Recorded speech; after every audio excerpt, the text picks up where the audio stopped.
Bonjour, je m'appelle Xavier Goulard et je suis heureux de vous présenter mon premier livre, Requiem, histoire d'une conversion spirituelle, aux éditions Artege. Je suis par ailleurs compositeur, c'est ma première vocation, et je suis également réalisateur et comédien. Je me propose de vous lire les 5 dernières lignes de mon premier chapitre.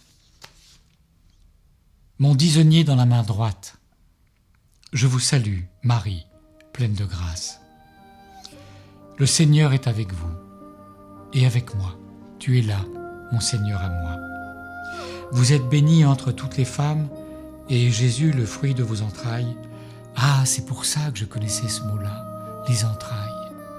J'ai 13 ans, c'est décidé, aujourd'hui, mes parents sont morts.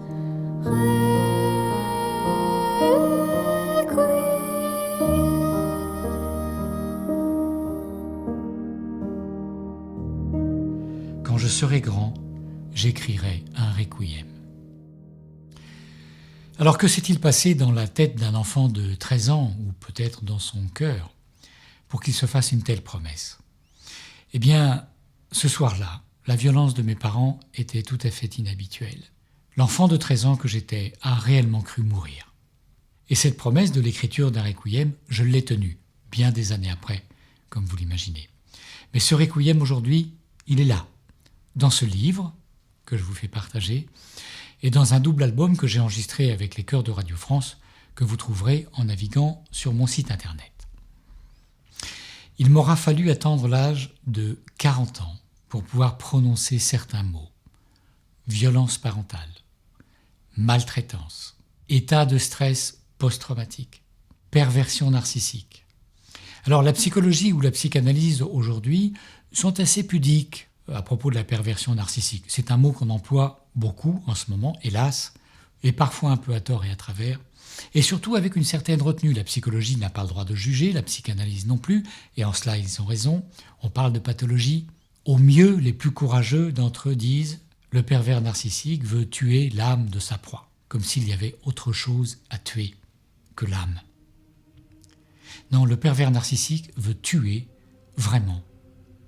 Pas d'un coup de fusil, certes. C'est dans la lenteur du sadisme qu'il trouve son plaisir. C'est ainsi que j'ai perdu ma sœur cadette. Elle est décédée il y a quelques années parce qu'elle ne s'est jamais remise de ces douleurs-là. Alors, comment fait-on ? Comment fait-on pour prendre soin de soi dans de pareilles conditions ? Comment fait-on pour soulager ses douleurs physiques, ses souffrances psychologiques ? Comment ai-je fait pour vivre une maladie qui m'a tenaillé les entrailles pendant quasiment 5 décennies. Comment fait-on quand les médecines échouent, quand la psychanalyse laisse sur sa faim, quand les prières n'ont pas de réponse ? Comment fait-on quand on est épuisé par tous les chemins de traverse qu'on aurait pu emprunter ? Comment fait-on quand la nuit est si sombre ?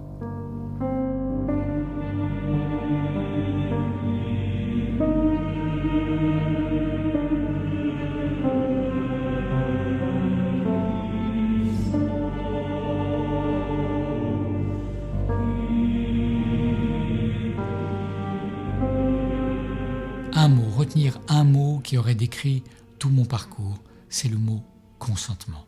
Mais consentement à quoi ? Consentement au vivant. Consentement à cette vie qui est plus forte que la douleur, qui est plus forte que la maladie.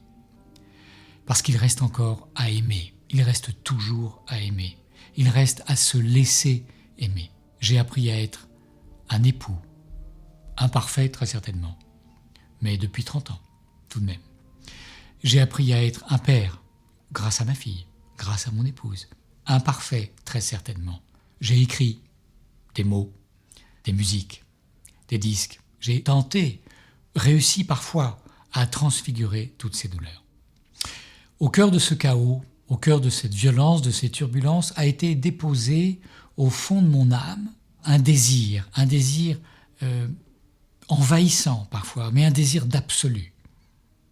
Il a fallu des années, le passage du temps, pour que ce désir d'absolu se transfigure en un désir que j'ose dire aujourd'hui mystique. Oula, mon Dieu, c'est un gros mot, je sais, il ne faut pas le dire. Pour la petite histoire, d'ailleurs, j'avais demandé à mon éditeur, M. Loïc Mérian, des éditions Artege, que je remercie tout spécialement pour sa confiance. Je lui avais demandé si on ne pouvait pas mettre plutôt histoire d'une conversion mystique, en toute humilité. Il m'avait répondu, en langage d'éditeur, cher monsieur, virgule, je ne suis pas sûr que cette idée soit la plus juste. Traduction, non monsieur Goulard, ça ne va pas être possible. C'est vrai que c'est un mot dangereux, il n'avait sans doute pas tort. Mais ce mot, c'est pas moi qui l'ai employé. Le premier qui l'a employé, c'est monseigneur Dominique Ray, dans la préface qu'il m'a fait la joie de m'offrir. Et c'est une très belle préface. Le désir mystique, c'est un désir d'union, d'amour. Thérèse d'Avila nous le rappelle, nous l'apprend. N'y a-t-il pas un élan naturel à vouloir s'unir à celui dont on se sait aimé ? Alors j'ai la joie de vous faire partager la lumière qui aura éclairé tout mon parcours de vie jusqu'à mon entrée dans l'ordre des Carmes des Chaux séculiers, la 3e branche du Carmel.